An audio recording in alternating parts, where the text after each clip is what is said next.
Well, welcome everybody. My name is Frank Levesque. I'm your room host here today, and I'd just like to say that we are so happy to have you. And if you need any assistance with anything, just please let me know. That's what I'm here for. Just a reminder, no audio recording, no video recording. All of that will be available to you on another venue. So thank you so much. Amen. And here we have today our logistics panel, and I'm just going to turn it right over to them. Thank you so very much. Thank you guys for being here for logistics. If you're in this room, I think that you all may know the secret that logistics is one of the most exciting pieces of filmmaking. It's where things actually get done. It's where we get to facilitate the creative process. So want to have fun with this, want to really maybe dig into things that people don't think about. So we've got an incredible panel up here, and the great thing is this is not a sprint race to a microphone to get your question in. This is going to be audience driven, but there is no microphone except for the ones that are up here. So if you all look up at the screens or look online, there is a QR code. Go to CWVFF.com/poll. The QR code, which is on the screen right here, will take you there. Go ahead and start putting in your questions, and you can upvote and downvote the questions that you want to see answered by our wonderful panel here. And we want to make sure that we are hearing what the room wants. And also, if you're at home watching on the live stream, you can participate as well. Please do. Want to know what you all want to know about logistics. We're going to be talking about ADing, line producing, locations, production coordinating, any of these roles that help to make sure that your film happens. The things that make sure that things don't fall through the cracks. So again, we've got an incredible team here. And let's start at the end. And I'd like to, as we have the questions coming in, we'd love to have our panelists introduce themselves. So we'll start at the end with Kevin. Well, good afternoon. My name is Kevin Bourne, and I have the honor of being here as a member of this esteemed panel. I feel a little bit out of place. I was a 30-year Army veteran, just retired in October, and jumped right into filmmaking thanks to my oldest son, who's a filmmaker, and had the great privilege of getting to bring 30 years of Army experience with logistics, planning, execution, operations, and all that that entails, and multiple deployments around the globe, and bring that to bear in a film set back in the fall. And we're excited to get to hear your questions today, and I'll certainly let you know that even though most of my experience in my life has been in the military, what I've noticed in the filmmaking industry is that it is incredibly similar. You just don't have bullets flying, and you're not worried about necessarily dying, although I know things are very dangerous in filmmaking as well, which we've experienced. But short of that, it's like a complex military operation, and all of the same considerations that we used in the military to deploy around the globe, I see us doing in the filmmaking industry as well. So I'm excited to hear your questions and see what's on your mind, and would be happy to share my thoughts and whatever experience I think that might be helpful for you. I'm Sarah Burnett, and I am a producer for Realcast Productions. We do mostly promotional commercial work. We are currently in post-production for a Bible study series that I produced last year with some amazing co-producers. And so my husband is John Clay Burnett, and so we work together, so I say I'm John Clay's producer, because that's the work I love doing. I'm David Cook. I do a lot of producing work. My background is doing locations work, production office work, stuff like that. So when people used to ask me what I do, I used to describe it as I do logistics, and the title changes. So I'm Josh Pittman. I do location managing on features, and yeah, I take care of everything from restroom trailers to garbage cans to telling people where to park. So that's my world. It's the fun world. It's the glamorous world. So, and also I guess I better introduce myself. My name is Jonathan Schutz. I am a production coordinator. I've been an assistant director. And I just have to say for myself, like I said, I introduced logistics as an exciting thing. It's amazing to be able to support the creative process and really make things happen. You don't have to know everything about a camera. You don't have to know how to act.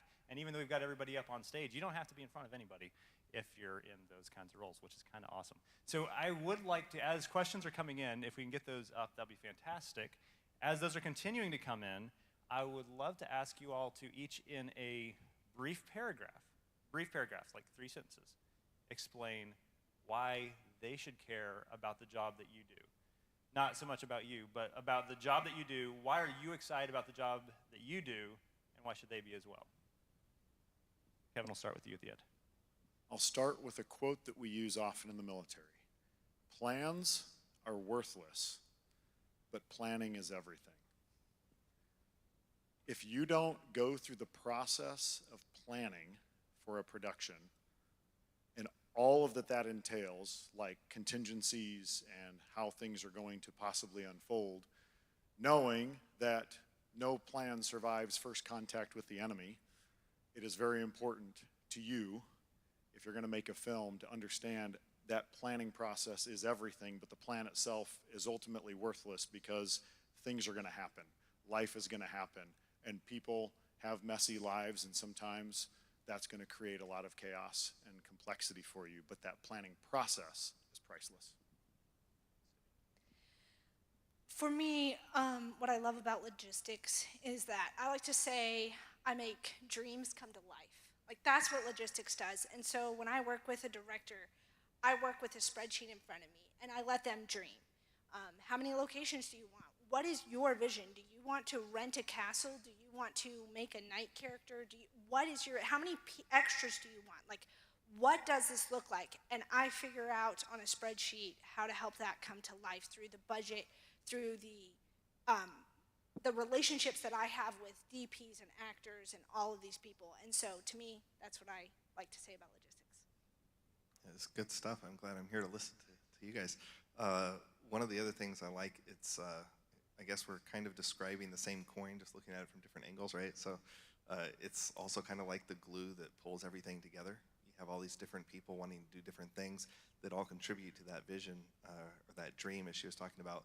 And so you're just trying to figure out, how do we bring all these pieces together with the right timing, in the right place, with the money that we have or with the money we don't have, to make all of this work together. So I like the aspect of service that's involved with this. You're serving everybody else on the team in so many different ways to allow them to bring the most that they can bring to the table. Producing can be kind of hard to define sometimes, but essentially you as a producer are a lot of times carrying the project on your shoulders to completion. Beyond the producers, there's not really anybody else who's going to carry that and make sure that at the end of the day it gets done. Being a location manager, that's basically an extension of producing, and it's more hands-on in some ways. And what I do is I take care of a lot of the logistical details, especially related to on-set, to free up the producer. So again, there's a lot of different angles to this, but at the end of the day, you're trying to make sure that that vision gets accomplished. Outstanding. So as we have these questions coming in, I think we're going to find that there's some that are going to be more geared towards certain strengths on the panel. And so what I'm going to do is we're going to direct some of those to individuals, and then if anybody has any place that they would like to chime in, please do. So our top question right now is, what is the ideal size for small budget crew with regard to logistics? David and Sarah, if you could speak to it. David, if you could speak to what the general crew size is that you find works from a line producer standpoint for low budget or ultra low budget features, and then Sarah from the promotional realm. So it's an interesting question because there's a lot of different terms there that would have to be defined. There's this funny video I saw a long time ago on a well-known platform that there's this guy, he's talking about this boat that had an accident, and he says, you know, there's this minimum crew requirement. They said, well, what's the minimum crew requirement? He said, well, 1, I suppose. So you need at least 1. After that, it's as many as you can afford. From a very practical perspective, on the projects that I'm working on that have about a 60 to 100 person crew, I have found that we need a lot more people dedicated to handling logistics than we used to just in the last 2-3 years. So as you're thinking about a project, if you've done some projects and you're getting ready to do another one, just bear in mind that it takes about double the amount of crew that you used to need in the production office or producing. I think a lot of that's just due to the change. We talk about cutting edge. This is cutting edge tip. You probably need double. Everything takes twice as long. You take twice as long to find equipment or resources or people. Everything just seems to be harder right now. But everything's it's gonna scale. So I would say as much as you can afford. You're never really gonna have too many people because you're asking about a small budget, so you're not gonna be able to afford as much as you actually would like to have. So it's really just trying to be as balanced as possible.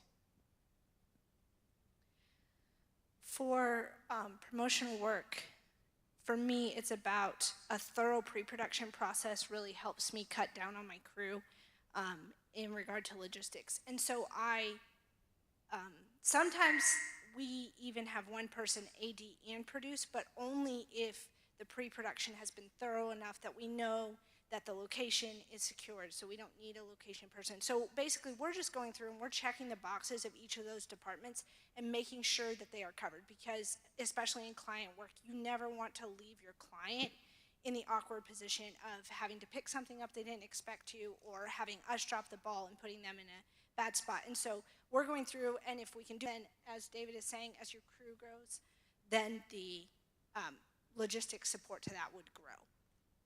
And so I think that one thing that's important to point out there is that you can't afford not to have pre-production. If you feel like pre-production is going to cost too much, your movie's going to cost too much, because that's going to infinitely scale. As you don't have the time to prep, and as you don't take the time to actually plan, to make that plan, to know what you're going to go, things are going to get dicey. If I could just add, so this is just kind of an estimate, if it's helpful to somebody. This is not hard and fast, and each situation's different. But in my experience, usually I end up with about one logistics person per 10 people on the crew. Could give you a rough idea if that's what you're looking for. Again, it's not an exact science, but that's usually what we end up with, at least recently. The more pre-production you have, the more you can cut that back. And a lot of that's going to come down to the man hours, of how much of those man hours are you doing during or pre. And again, too, like David said, things are more complicated these days. We all know some of the reasons, the complications of the world in which we live, as well as, I mean, good grief, just this last year, flights were incredibly difficult to get a hold of. It just comes down to having that foresight to look ahead, pay attention, and again, make sure that we're clearing the way. Anything else would like to add to that real briefly, or are we good to move to the next question? Okay, great. Let's go ahead and jump into, how does one find work in this career field? Does freelancing work, or is it better to be with a production company? Let's ask this in a slightly different way. Entry point to a logistical career. If you're interested in being a producer, being part of that whole enabling aspect of film, what do you see as the best entry-level spot? And again, we'll keep this kind of short, but if you've got additional pieces, let us know. The good news is logistics is one of the easiest ways to get on a film set, I would say, because you can do everything from drive a truck to, a lot of just grunt work. So if you're willing to work hard and you don't really care how you get on a film set, you just want to be there, especially location department, that's one of the best ways to get your foot in the door. Because with location work especially, you're not really working on set with the director or DP as much. Who are you working with? You're working with the producers. So you can definitely get your foot in the door, and it's a great way to figure out where you want to go on a film set. So this is a pretty easy field to get into if you are willing to work hard. Thoughts? I would just say on this, a heart for service. So my co-producer that I use most of the time, we were working together on a project, and I needed somebody else who knew how to work Google Docs to help me build some documents for the next day, and he was the only person in the room who I knew who had that experience. So I said, hey, can you please put together the call sheet for tomorrow? It had a lot of specific information I needed on there. Sat at a computer, did it in an hour while I fielded calls for setting up everything for the next day. And I still hire him every chance I get. So having a heart to serve, having some of those basic office skills. I'm working on a project right now. They needed somebody who knows how to work spreadsheets. Learn how to work a spreadsheet. Learn how to build something in Google Docs. Learning some of these basic skills, and then being available and willing to help, I think is a huge piece of this.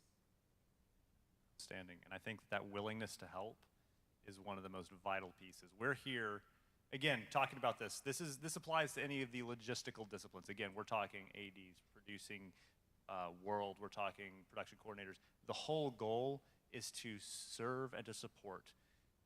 And we have an excellent example in Christ in that, and an excellent opportunity to be Christ to our crews. There's a great question on, yes, absolutely. So I would just say, just looking a little bit at the question as well, the route you take, whether it's freelance or working with a company, isn't really as important. The way you're going to get most of your work is through word of mouth. So if you do a really good job on something, if you're a hard worker, if you're serving, people are going to want to have you around. And so most projects, whether it's a company-based or all freelance, they're still going to bring a lot of freelance in. Or the people that somebody's going to want to bring on to work in a company full-time are usually going to be people that they've heard well of, or they have good, reviews from their peers. So you really want to just look for where you can meet a need, whatever that is, and start there and just grow from there. And I would just say, write this down. Start 30 years in the Army, and after you've done that, you'll find work in this. No, I'm just kidding. So it was an entry point for me, having spent 3 decades in the Army. But Josh and I were just talking about this the other day, kind of how he was a victim of his own success. And I just want to tell you that if you have a heart, and I've gotten to work with Josh, if you have a heart for service, as Jonathan was just discussing about Christ and his example, your willingness to be on that set, to do whatever it takes to do it, and to do it with a great attitude. And some advice they gave to my son, several of his mentors said, be willing to work in any role on the set, and as you establish that reputation and you become a person that's reliable, dependable, with a wonderful attitude, everyone's going to want you on their project. Because honestly, producers don't have time to deal with all of the soap opera. What they really want is they want people they can just plug in and just unleash them to be autonomous, to do what God has gifted them to do. So be that kind of a person, and you won't have trouble finding work. That is outstanding advice. And I could say everybody on this stage is doing that. And having gotten to work with, again, each person on this stage, I can vouch that's how this happens. That's how you get these jobs in this industry. And in this field is doing that. And I want to specifically touch on that with how have you seen the small detailed planning that come with logistics have an impact on the crew spiritually, physically, and mentally? Because I think that's one place where we've seen it, and I think let's say positively and negatively, because it can go either way. It can be a make or break thing based on, the logistics can have a make or break role in whether or not somebody recognizes the love of Christ coming to them from a production or not. And the same too for locations and these other things. So any notes or thoughts on that? Yeah, let me start with this, because one thing I want to tell you about all the people up here, we all completely understand our full reliance upon God.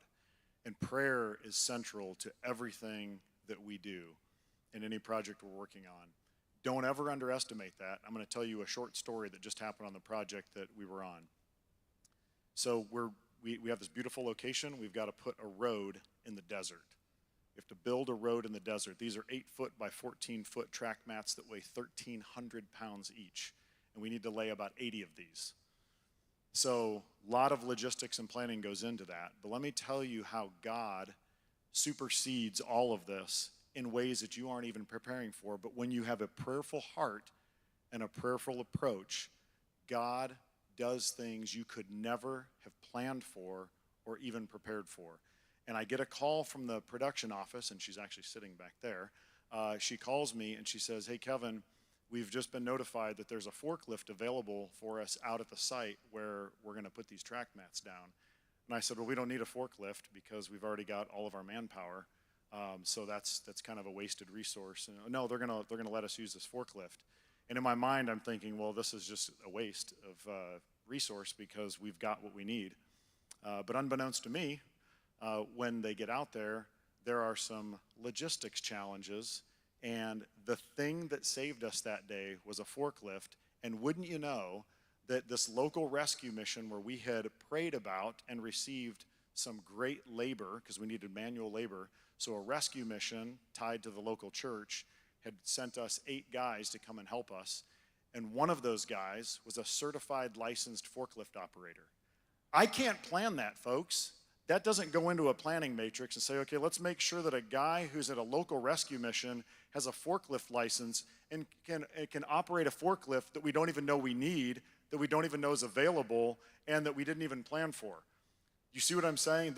That's how you see in the spiritual realm God orchestrating things you could never imagine, and yet he demonstrated his love, fatherly care, and his provision in a way that was absolutely mind-blowing and impacted the whole team, and we got to share that story with all of our team. That is, and having seen that firsthand, it's amazing. And seeing where the logistics of pulling everything together, you do the plan, you build the plan. A man plans his way, but the Lord directs his steps. You do everything that you can to build the plan, the best plan possible to be able to make something happen. And then you say, okay, we know that because of what we're doing, we know because of the nature of what we're doing, that we will encounter things that are unexpected, and we have full expectation and reliance on the Lord because we can't make the right plan without him, and we can't make the solutions for the unplanned happen without him. So the unplanned, knowing that that's happening, that will happen, is not an excuse not to plan, but it's a recognition from day one that you have to have that reliance on the Lord. Any other notes on the same subject? So something that's interesting about a lot of these detailed logistics, they're not really things that you want people to notice. They're more things that you want people to not notice, right? You don't want people to notice the precision with which the catering was on time. You just want them to enjoy the food.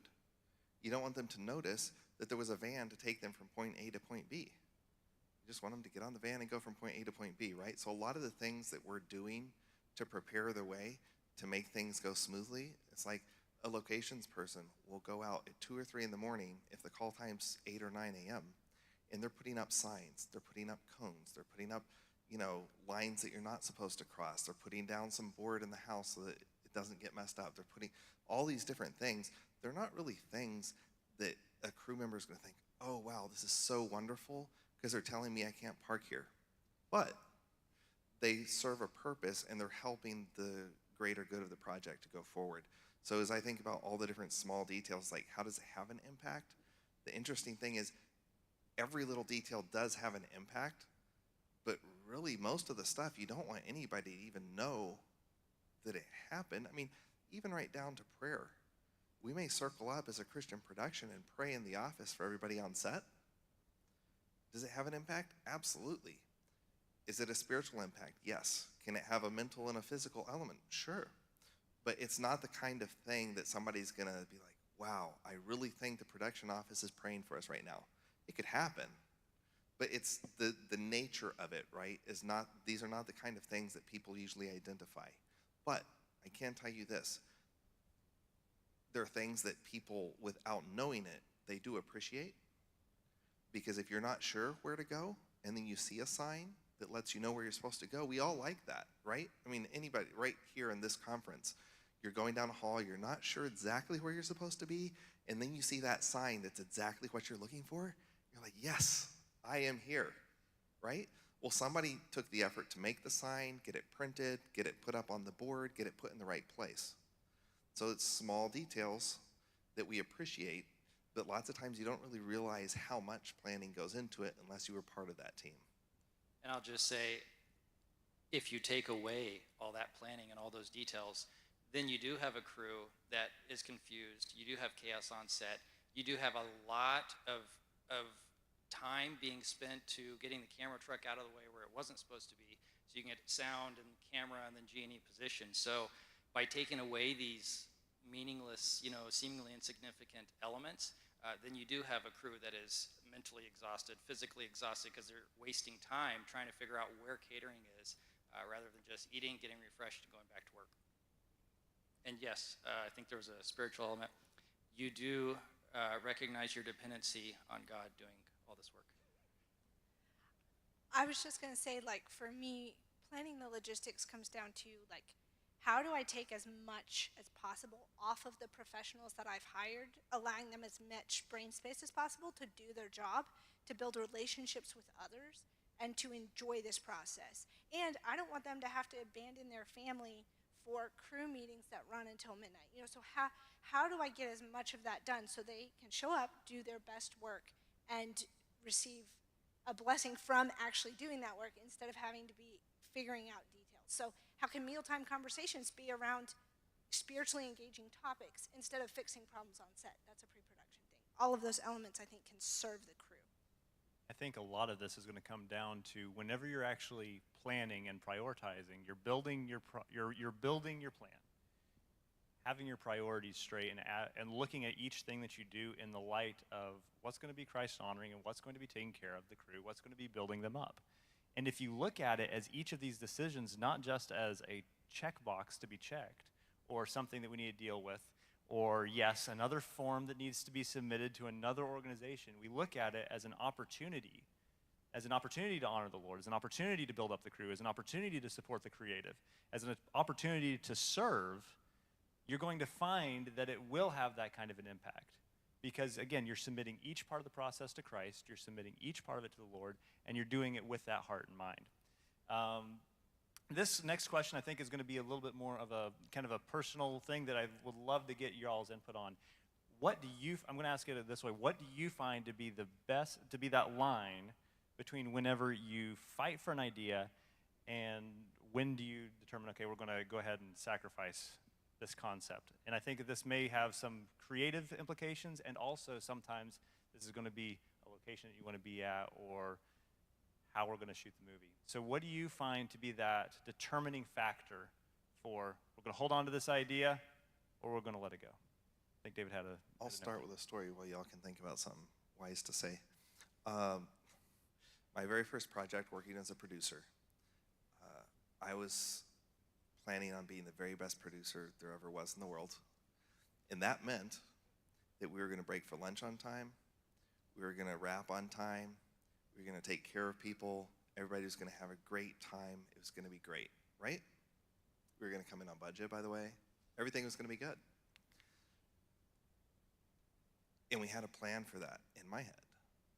Well, we had all these creatives, and they had a different plan, because the DP wanted to get the very best picture and the very best coverage and provide the very best DP work that he could. And that immediately clashed with time. And then the art person and the wardrobe person, everybody wanted to do the very best they could. And everybody's vision clashed with my vision, because they all wanted to work an 18-hour day every day to do the very best they could with their job. And all of a sudden I was like, wait a minute, so I'm feeling extremely selfish right now, trying to serve all of you by making sure you don't work too much. And it put me in this very difficult situation of all of a sudden feeling lost and trying to figure out what my job was. Because my job, rightfully understood, is to serve everybody else on the team and to help them achieve what they need to achieve so that we have a good product in the end. And so what I ended up figuring out on that project was I had to balance everybody else's desire to do the best they could with them possibly losing sight of what was best for them overall. So basically I tried to make sure that they didn't kill themselves while allowing them to do the very best work they could. And everybody was in agreement that they wanted to work longer to achieve a better end product. It's like, okay, then I need to sacrifice my ideals of a good producer and support them in that. So then my job changes from trying to wrap on time, saying, okay, if we're going to go longer, how can I make sure we have extra food? How can I make sure if somebody's too tired to drive home that we have somebody else to drive them home? How can I make sure that somebody's not doing something unsafe because of lack of sleep? You see how it changed my whole world in 15 minutes of meeting when I went around the room and everybody in the room was saying, no, we don't want to have your pretty little 10, 12-hour days. We want to make something really amazing on a really low budget with very little time. So that was just an interesting dynamic. So as you think about what you have to do, I think safety is a big factor. Serving the project and serving the people is a big factor. And you just have to figure that out. So many of these things, each situation is different, which is why we're going to be talking a lot about just guiding principles and thought processes. You're going to have to apply those in each situation to what's right. Outstanding, and I think one key piece to pull out of that story as well is you had clear communication. And having that clear communication and making sure that whenever you're making those hard calls, and again, this is talking about those hard calls, those like you feel that push-pull, having that communication, having that unity and everybody on the same page is really vital. Josh, I think you had something there. Yeah, you know, when I'm a location manager on a project, I am there to facilitate the producer's vision, the director's vision. I'm there to make that happen. So it's rarely a case where I'm there and I have to tell somebody no. Usually my response is if I'm, you know, if we have a location, if we have a situation where I think is unsafe or I think is not going to work logistically, you know, a lot of times we get these awesome locations and it's like, guys, there's 3 parking spots and we have 100 people showing up here tomorrow and this is like downtown. And so in those situations, I'm very careful to say, look, I'll go to the producer, whoever sent me out there, I'll say, look, these are the issues I see. I will say it's a great venue. And then I leave the decision to them and I say, this is why I don't like it, but if you want to do it, we'll make it happen. And when I say we'll make it happen, there's always a way to make anything happen. It's your job to figure it out. So that's what I try to do. You know, and also being a location manager, a lot of times you're a buffer. Just because someone has a great idea and you instantly have all these objections to it doesn't mean that you need to tell them no. I was talking with a first AD a few weeks ago, and he came into my little cubicle in the office. We were in pre-production, and he started talking about this great idea he had.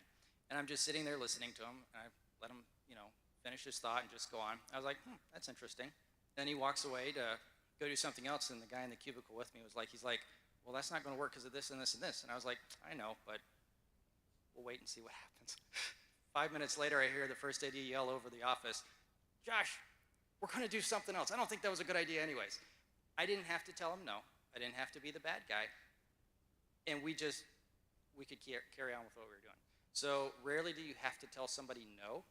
A lot of times, as you just walk through the process, the objections will become clear. They'll change their mind. You know, and you can move on. Yeah, I try to make it so the director has a choice. Like, let's say they want to, you know, shoot a certain scene 10 times, and we don't have time for that day. Okay, so if we shoot that this day, then can you help me walk through the other scenes of this day? Where are they going? And if the director's like, actually, I think this is the crux of the movie. We spent so much money on this location. I need this scene. That is the director's choice as the creative vision. But he also has to help me walk through then, okay, as long as, and he's like, oh, you know what, 3 of those scenes tomorrow, we don't really need, like, one of those scenes we can combine with this one, we can just shorten up the whole, so it's a process with them to say, I'm here to serve your vision. We've hired crew for however long, all the factors, and helping them walk through that. The hardest part of the logistics side is when I do occasionally AD.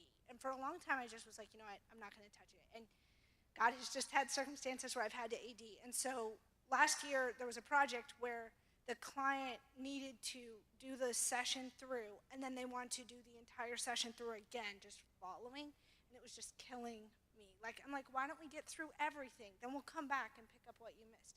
And the client just looked at me and he's like, this is the way that the speaker needs to do it for like him. I was like, okay.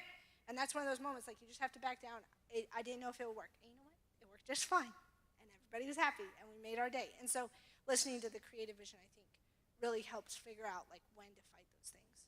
I think a few of those guiding principles that I want to pull out of both of these are humility, recognizing you are not the end all, submission to others and reverence for Christ, and then also looking for the way that you can make that other person that you're having to potentially have that conflict with have an understanding of the ramifications. Generally, you're going to be on the same side of this whole thing if everybody actually understands all the pieces at play. Generally, a director's going to go, yeah, I really don't want to lose that scene tomorrow, or yeah, no, I really don't want to have a grumpy crew that's coming in an hour late because they only had 3 parking spots. They're going to want to find the way to make that work. And again, sometimes they're going to just realize, oh yeah, that's not the best idea. So helping everybody come to that conclusion together, laying out the facts, not sugarcoating, hey, this week, yeah, sure, we can do it.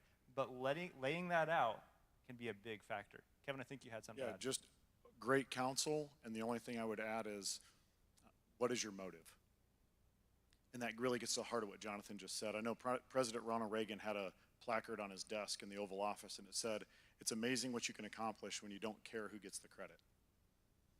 And so if you're thinking in terms of, as our Christian witness, how am I seeking unity in this? And let's pray. Don't ever underestimate the power of prayer. If you have a situation where we're at a crossroads, God is not a God of chaos. He's a God of peace. And we need to pray, and we need to pray that God will bring unity to this decision and unity amongst our team, and he's the one who's directing this. And this is, set my own personal agenda aside. What is my motive? My motive should be love and unity, and let's pursue that. That's key. That's key.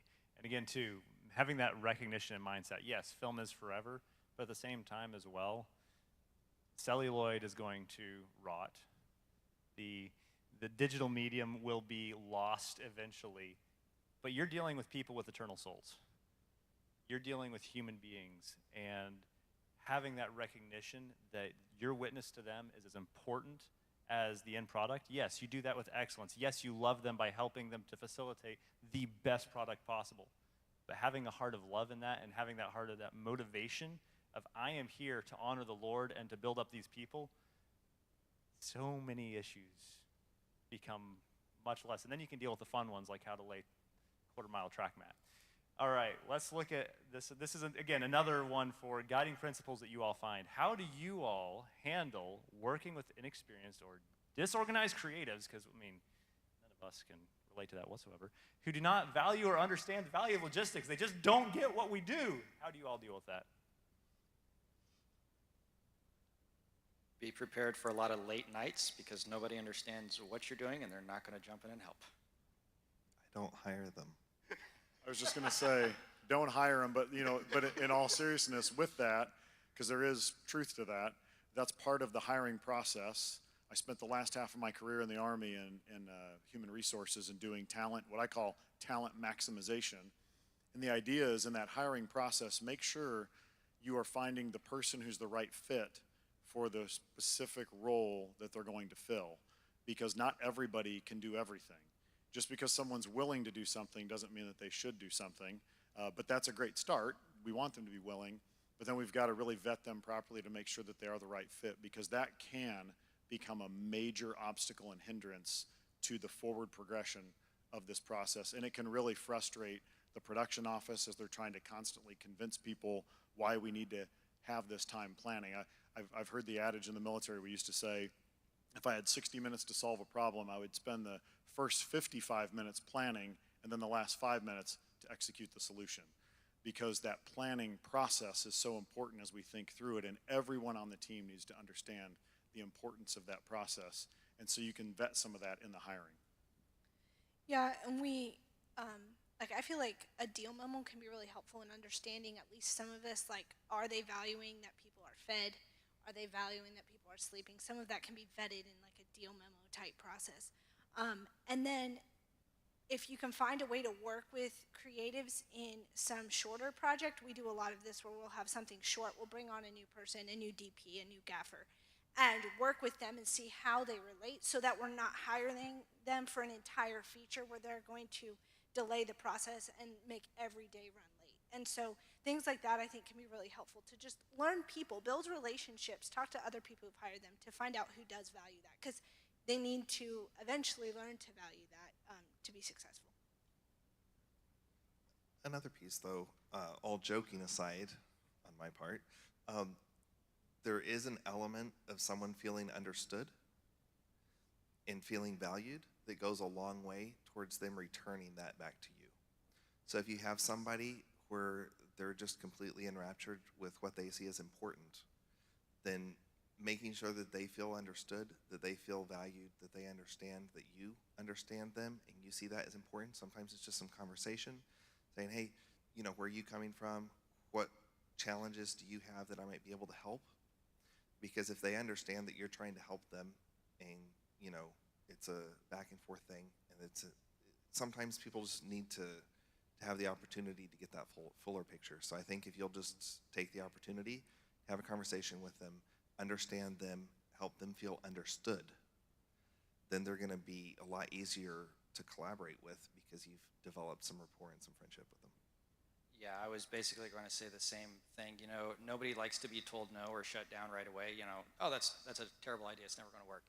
Especially somebody who's a creative, who's a DP, who feels like a lot of them personally is being invested in this project and it's going to reflect on them. They're pouring their heart and soul into this.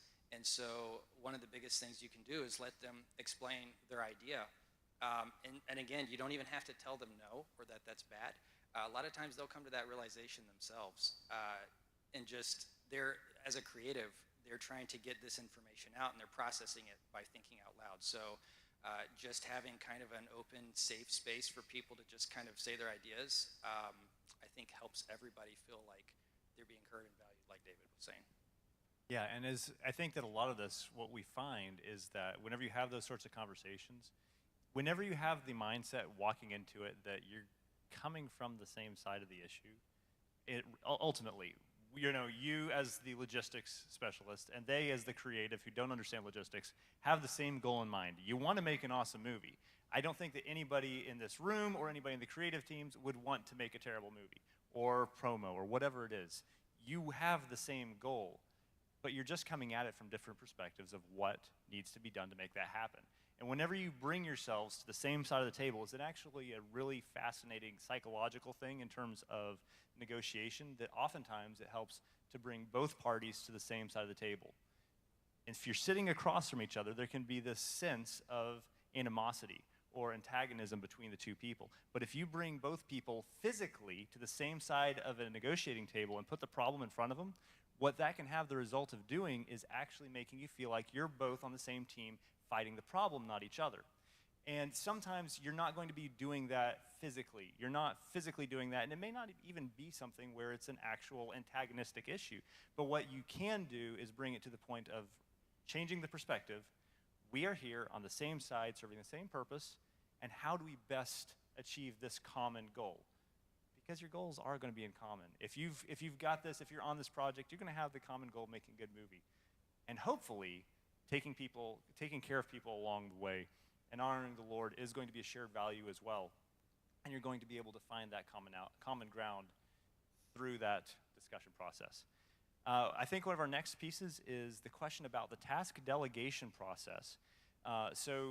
David, I'd love for you to specifically speak to this one, and then Kevin, from your experience, and then if Sarah and Josh, if you have specific notes, what do you find to be the best way that the task delegation process works within the producer circle and the production department to keep the issue from having too many cooks in the kitchen happening?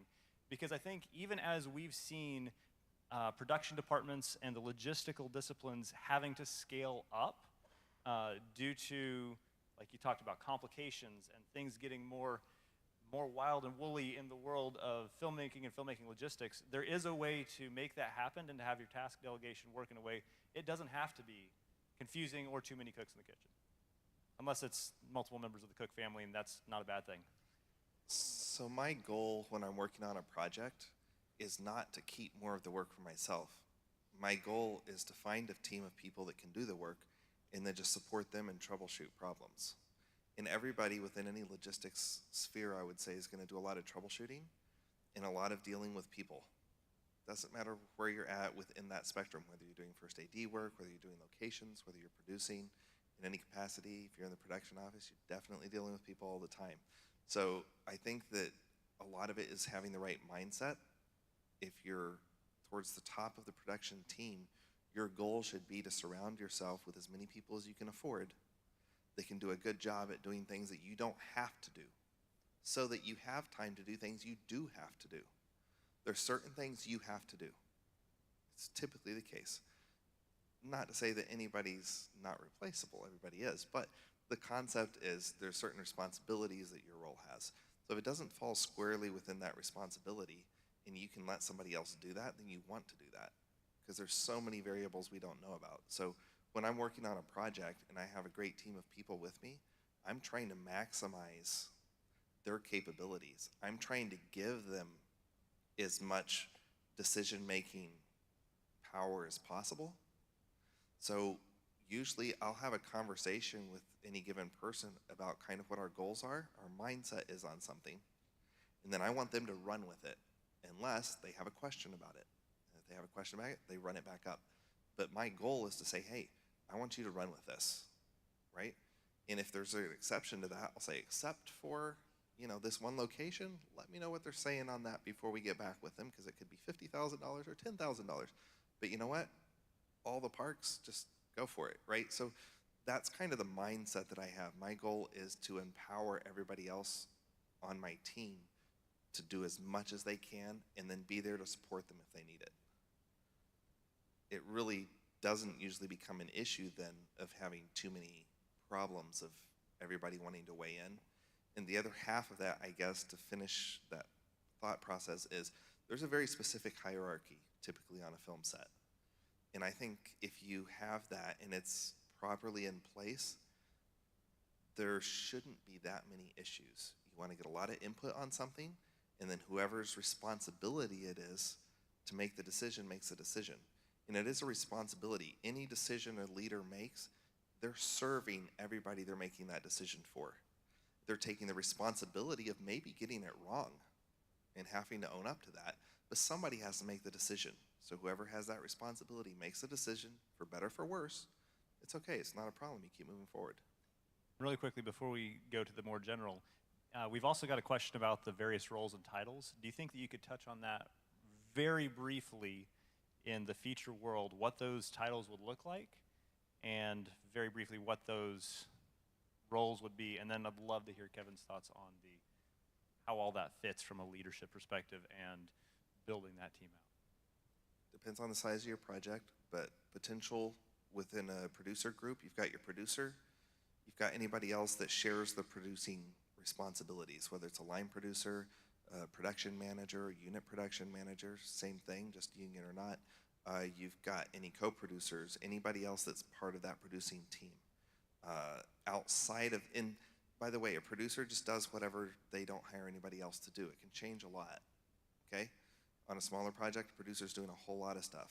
On a really big project, they're just approving things and supervising everybody else and everything in between. But you've got the line producers usually handling budgets or crew, and the unit production manager is much the same thing. If you have both, usually I'm going to play to the strengths depending on who it is. But usually the production manager would be more responsible of supervising the budget that exists and approving spends based on the budget. Line producer would deal more with human resources issues. But again, it can flip or they can collaborate together. You have the first AD responsible for communication and serving the director and everybody else on the crew by making sure that everybody knows what's supposed to happen, when it's supposed to happen, trying to bring all those pieces together at the right time so that you have maximum efficiency. And they have a whole department that goes, second, additional seconds, thirds, and then all the PA chain. You've got location management. As it sounds, they handle locations, location manager, assistant location manager, location scout, location assistants, and then location PAs. So that's that world. And then you've got the production office. So you'll usually have a production coordinator or production office coordinator, POC. Then you have assistant production office coordinator, or APOC, or APOC if you don't know what you're doing. And then there's as many people as you need in the production office to help assist with that, whether they're runners that just help facilitate things, or travel coordinators, or anything that could fall under that framework. And again, like you said, that varies greatly from production to production, but having that framework is really helpful to understand, hey, these are some of these places where you need to be looking at who's going to be handling these jobs. And again, ultimately it comes back to the producer. Producer does whatever, he doesn't hire somebody else to do. Kevin, your thoughts? I love when David was talking because I got to witness how he does this very well. I cannot tell you the number of times I walked in to David's office during this last project, and there would be some issue going on or some crisis, and he was as calm as could be, and he would just say, let's pray. Please don't ever underestimate the power of prayer. Even when it comes to something like, hey, task delegation, Kevin, give us the process. Well, the process begins with prayer because it really ties into the other word I want to give you, and that's communicate. We press this so hard in military circles all the time because communication is key. This is also, by the way, a little bonus tip, and this won't cost you extra, but it also works in your family. I've learned as a husband and father that a lot of the challenges that happen within my family are because I've failed to communicate the important information to the members of my team and my family. And I will tell you, asking this question often, who else needs to know? So if a decision has been made or we've delegated a task, be thinking, who else needs to know about that? Because maybe I'm sitting in the room, David delegates a task to somebody, and then immediately I'm thinking, oh, I know someone else is going to need to know that that person was just delegated so that they don't go spin their wheels. Maybe David's thought of it, maybe he hasn't. But everybody in that room, if everyone's thinking, who else needs to know this, that communication line will stay open. And it's not just communicate, it's ongoing communication. Because remember, there's always changes, right? It's a rapidly developing situation. There's weather, there's personalities, there's injuries, there's sicknesses, there's things that don't show up when they're supposed to, there's things that we forgot because we're all humans and we didn't plan accordingly. So there's all sorts of things that can come in to try to disrupt your plan. And ongoing communication, I cannot overemphasize that. You have got to have ongoing communication throughout that and across the team, up and down the team, and everywhere else. Who else needs to know? And please set that up. Be intentional about it.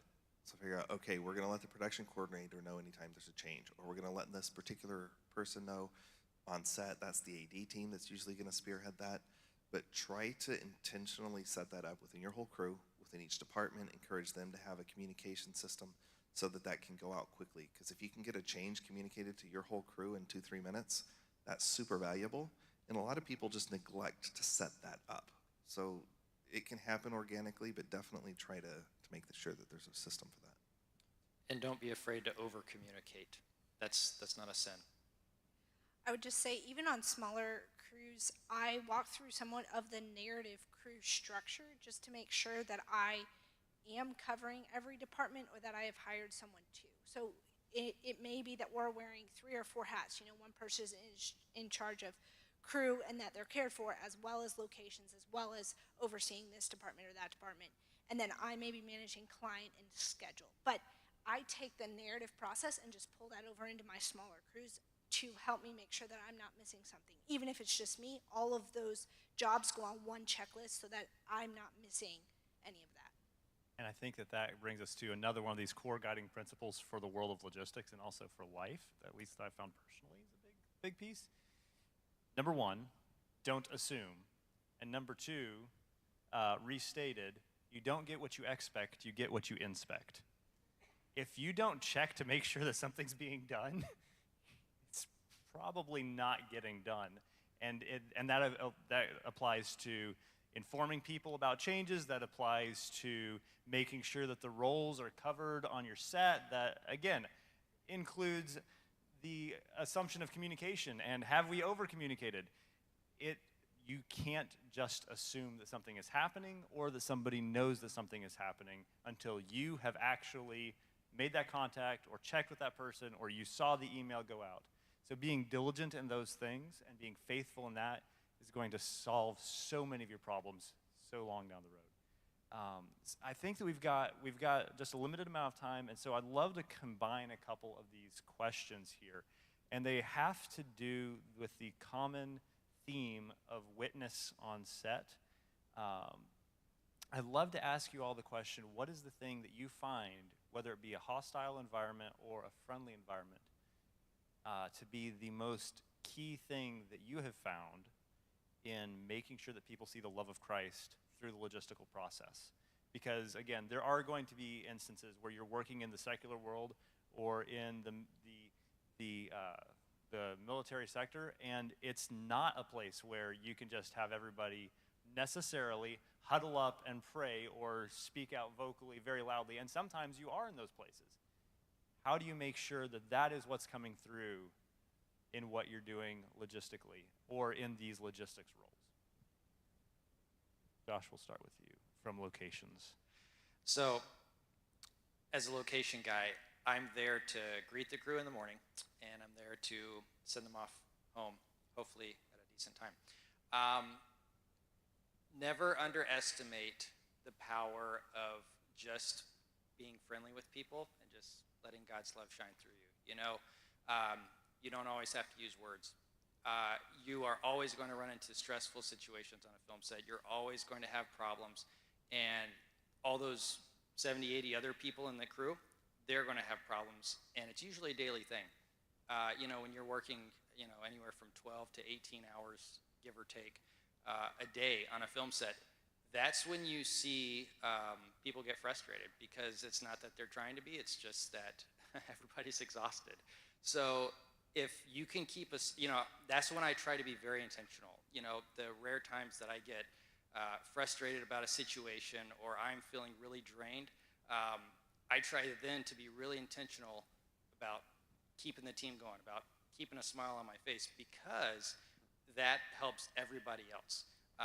You know, if we all just did what we wanted to do and go home and cry, it'd be a pretty bad place to work.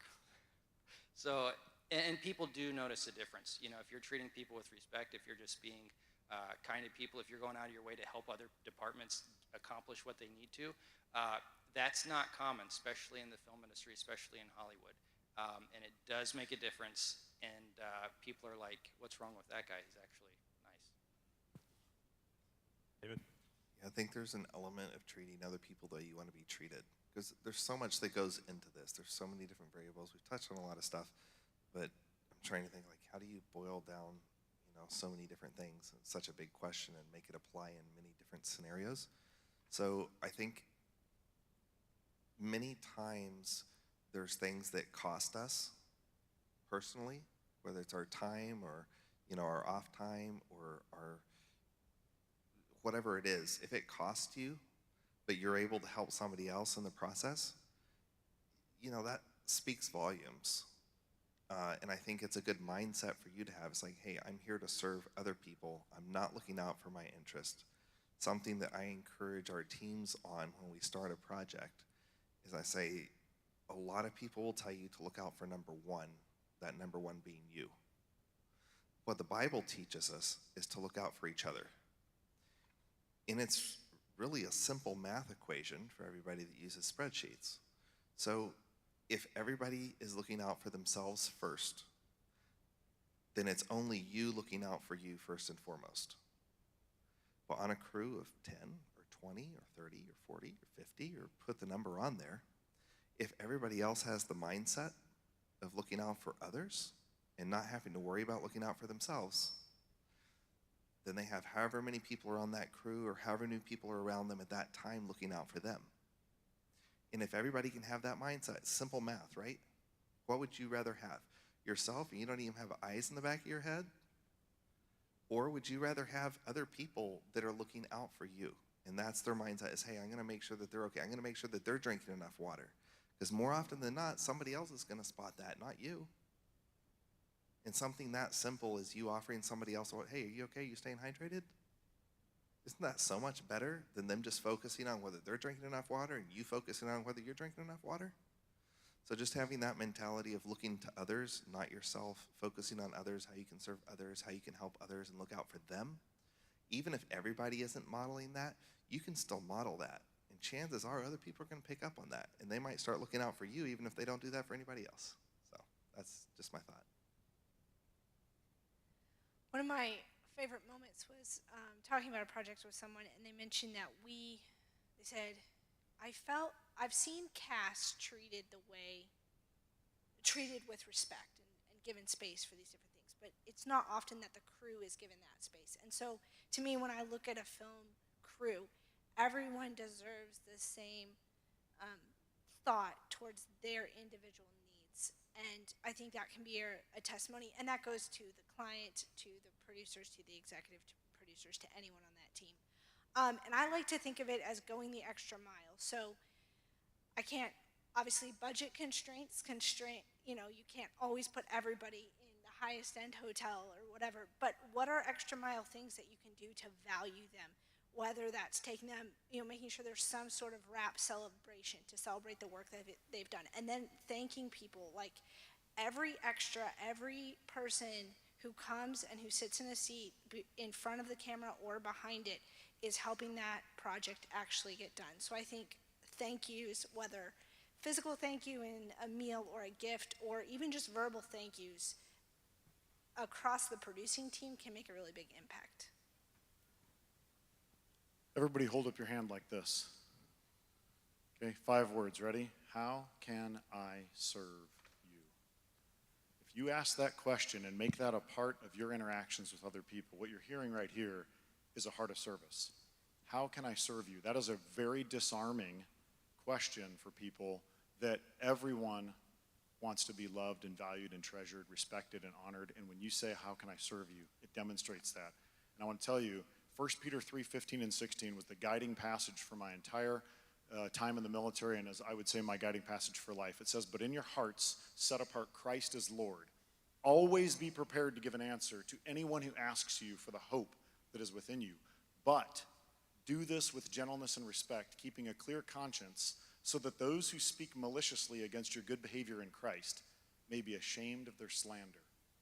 I want to tell you a story of what happened on this project. It's very short. We're in the wardrobe, and our lead actress, who's a believer, is getting fitted, and while she's being fitted by our wardrobe lead, who is not a believer, our lead actress looks over and notices she has a suitcase that this wardrobe lead had used for all of her gear, and it was completely destroyed. This thing was supposed to have 4 wheels, it only had 2, and they were in the wrong place, and it was duct taped all over the place. And so the lead actress reaches out to me, because she was also a co-producer, and she reaches out to me as co-producer and says, hey, Kevin, can we get a new suitcase for Sarah? And I said, absolutely. I want you to think of the power of what happens in this situation. $180 expense. We buy her a new suitcase. We surprise her. Our lead actress walks in, presents this new suitcase, and what that communicated to our wardrobe department head was, we see you.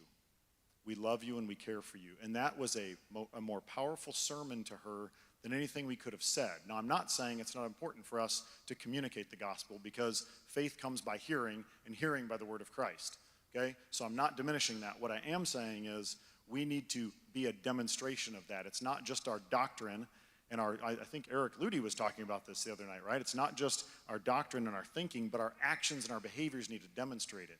People respond to that. And I will tell you, on the last day, that wardrobe lead came up to me with a card and tears in her eyes, and she said, I have never felt so loved and cared for on a movie set than I was on this one, and I can't wait to work with you all again. Drop the mic. Incredibly powerful. There are so many different ways that in this specific field and set of fields that we have to share the love of Christ with folks. And again, like has been said here, that goes into the planning. How are you planning? How are you looking for the ways that things be taken care of? Are you submitting the entire process to Christ? Are you having a heart of service in how you're approaching people? Are we looking to communicate with people? And again, show them that we value these people the way that Christ values them, and also we value the work that they're doing and that we're doing together in such a way that we are going to do with excellence. There's so much to be said here that could be said if we had more time, but our time for this session, unfortunately, has wrapped up. So we'll close out in prayer, and then everybody will be dismissed from this space and then be back here very shortly for our closing session of the day.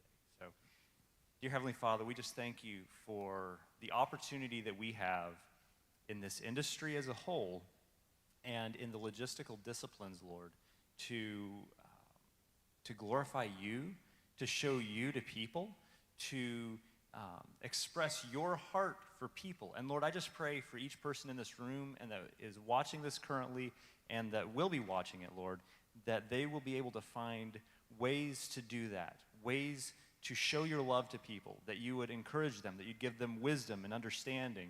And Lord, I just pray that your name would be glorified in what is done because of what's been said here. And Lord, that just that your name would be glorified in the nations through what happens in this industry. I thank you, Father. Give us safety. And Lord, just please continue to have your hand upon this event. In Jesus' name we pray. Amen. Thank you all for coming, and we look forward to having you back in this space very soon.